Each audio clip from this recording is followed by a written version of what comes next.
Srinivas, what happens, ఎలా ఉంది పరిస్థితి? అండ్ పోస్టల్ బ్యాలెట్ లెక్కింపు అయితే మొదలైందని చెప్తూ ఉన్నారు. అలాగే అందరూ చాలా ఈగర్గా వెయిట్ చేసే అంశం ఏంటంటే తొలి ఫలితం ఎప్పుడు వస్తుంది అనేది. సో టోటల్గా సిచ్యువేషన్ ఎలా ఉంది శ్రీనివాస్? రమణ, ఏదైతే మీరు అన్నట్టు exit poll not exact pole, ఖచ్చితంగా ఎగ్జిట్ పోల్ సంబంధించి చాలా రకాల చర్చ అయితే ఇక్కడ ప్రజానికంలో సాగుతున్న పరిస్థితి. ప్రస్తుతం కౌంటింగ్ హాల్ వద్ద ఉన్నాం. కౌంటింగ్ హాల్కు సంబంధించి ఈవీఎంల లెక్కింపు ప్రారంభం కానుంది. ఇదే నేపథ్యంలో పోస్టల్ బ్యాలెట్స్ అయితే ప్రస్తుతం అయితే లెక్కింపు ప్రక్రియ స్టార్ట్ అయింది. ఇంకో 10-15 నిమిషాల్లో పోస్టల్ బ్యాలెట్కి సంబంధించిన రిజల్ట్స్ అనౌన్స్ అవుతాయి. దాని తర్వాత ఈవీఎంస్ ఓపెన్ చేసి మొదటి రౌండ్ 9 o'clock లోపే కౌంటింగ్ పూర్తి చేసి అనౌన్స్ చేస్తామని ఇక్కడ ఉన్న అధికారులు చెప్తా ఉన్నారు. ఎందుకంటే అన్ని 2 ప్రధాన కూటములు ప్రతిష్టాత్మకంగా తీసుకున్నాయి. అయితే ఎగ్జిట్ పోల్స్ అయితే అన్ని కూడా మహైతి అంటే ఎన్డీఏ కూటమికే మొగ్గు చూపుతున్న పరిస్థితి నేపథ్యంలో ఏదైతే విదర్భ ప్రాంతంలోని దాదాపు తెలుగు ఓటర్స్ ఎక్కువగా ప్రభావితం చేసే 28 అసెంబ్లీ కాన్స్టిట్యున్సీస్ ఉంటాయి. ఈ 28 అసెంబ్లీ కాన్స్టిట్యున్సీలో తెలుగు ఓటర్లే అధికంగా ప్రభావితం చేస్తారు. ఎందుకంటే ఇక్కడ చాలామంది 2 తెలుగు రాష్ట్రాల నుంచి కూడా సెటిలర్స్ అయ్యి చాలా సంవత్సరాల నుంచి ఇక్కడే ఉంటున్నారు. కాబట్టి వీళ్ళు ఈ 28 స్థానాలు కూడా కీలకంగా మారనున్నాయి. అయితే ఖచ్చితంగా ఎన్డీఏ కూటమికే విజయ అవకాశాలు ఎక్కువ ఉన్నాయని చెప్పి ఎగ్జిట్ పోల్స్ ఇప్పటికే అనౌన్స్ చేసిన నేపథ్యంలో గత 2 రోజులుగా కూడా ప్రధానంగా చర్చ సాగుతుంది. అయితే ఈ ఎగ్జిట్ పోల్స్కి సంబంధించి ఇప్పటికే చాలా రకాల చూసాం మనం, ఆంధ్రప్రదేశ్ కానీ లేకపోతే అంతకుముందు జరిగినటువంటి అంటే ఎగ్జిట్ పోల్స్ చెప్పిన దానికి భిన్నంగానే రిజల్ట్స్ వచ్చిన పరిస్థితి నేపథ్యంలో ఇక్కడ స్థానికులు మాత్రం ఈ ఎగ్జిట్ పోల్స్ని మాత్రం విశ్వసించే పరిస్థితి లేదు. ఏదైతే డిబేట్లో ఇప్పుడు మనకు గెస్టులు చెప్తా ఉన్నారో అదే పరిస్థితి ఇక్కడ కనిపిస్తూ ఉంది. ఖచ్చితంగా బీజేపీకి సంబంధించిన కూటమి అధికారంలోకి వస్తుందని చెప్పి ఇప్పుడైతే చెప్పలేని పరిస్థితి. ఖచ్చితంగా 4-5 రౌండ్స్ పూర్తి అయ్యేసరికి ఆధిక్యం ఎట్లా ఉంటుంది, దాని పరిస్థితులు ఎట్లా ఉంటాయి. ఎందుకంటే విదర్భ ప్రాంతంలో ఒక రకమైన సమస్యతో జనం ఇబ్బంది పడుతున్న పరిస్థితి.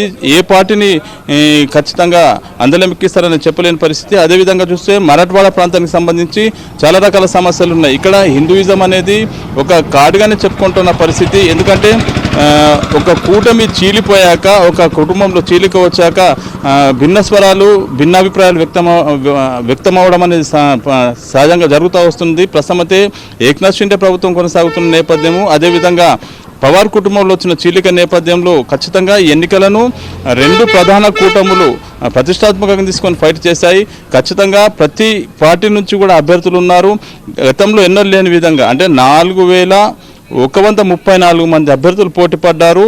ఇందులో ప్రధానంగా స్వతంత్ర అభ్యర్థులుగా కీలకంగా కూడా మారుతారని చెప్పి చెప్తున్న పరిస్థితి. ఎందుకంటే 288 అసెంబ్లీ స్థానాలకు గాను 145 సంఖ్య మ్యాజిక్ ఫిగర్. ఈ మ్యాజిక్ ఫిగర్ చేరుకోవడానికి అతిపెద్ద పార్టీగా ఏది అవతరిస్తుందని చెప్పడానికైతే ప్రస్తుతం లేదు. ప్రస్తుతం అయితే పోస్టల్ బ్యాలెట్ లెక్కింపు ప్రారంభమైంది.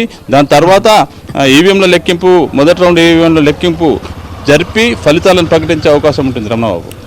ఓకే శ్రీనివాస్, 5 నియోజకవర్గాలు చాలా చాలా కీలకమైనవి. వర్లి నుంచి మొదలు పెడితే కనుక వీటి సంగతి ఏమిటి? అక్కడ ఏం చెప్పుకుంటూ ఉన్నారు, ఎలా ఉండొచ్చు?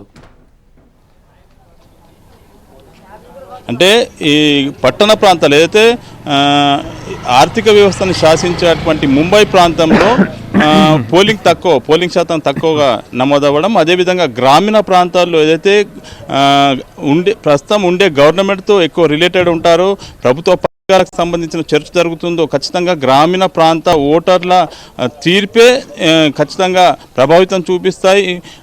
దీంతోపాటు గ్రామీణ ప్రాంతాల్లో ఉన్న ప్రజానీకం ఎక్కువగా ఓట్లలో పాల్గొన్నారు, ఓటింగ్ వేశారు. అదేవిధంగా పట్టణ ప్రాంతాల్లో చాలా పూర్గా జరిగింది. ముఖ్యంగా ప్రధాన కేంద్రమైనటువంటి ముంబైలోనే తక్కువ పోలింగ్ జరిగింది. కాబట్టి ఎట్లా ఉంటుంది అనేది మాత్రం ఇప్పుడే ఖచ్చితంగా ఒక అంచనాకు రాలేం. కానీ ఒక 4-5 రౌండ్ల ఓట్ల లెక్కింపు జరిపిన అనంతరం పరిస్థితి ఎట్లా ఉంటుంది, అధికారంలో ఎవరు రాబోతారని ఒక అంచనాకు మాత్రం రాగలుగుతాం.